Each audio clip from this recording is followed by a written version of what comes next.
Municipality వాళ్ళు వచ్చినారు, అందరూ వచ్చి బ్యానర్ ఇప్పది అన్నారు. ఇది దీంట్లో ఏం లేదు,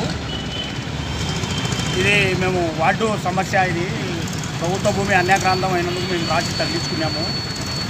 ఫారూక్ నగర్ స్థలంలో కట్టుకునే ట్యాంకీ మాది మున్సిపాలిటీది అని వాళ్ళు చెప్తే, ఇది మున్సిపాలిటీది కావచ్చు, అయినా కానీ మా వార్డు సమస్య ఇది, పార్టీలకు అతీతంగా నేను బ్యానర్ కట్టినాను, దీని జోలికి రావాలని చెప్పినాను. వాళ్ళు 4 రోజులు 3 రోజుల నుంచి తిరుగుతూ ఉన్నారు. ఎవరు లేని సమయంలో వచ్చి కొడేళ్ళు తీసుకొని కట్టెగా ఉండే కొడేళ్ళు తీసుకొని కోసి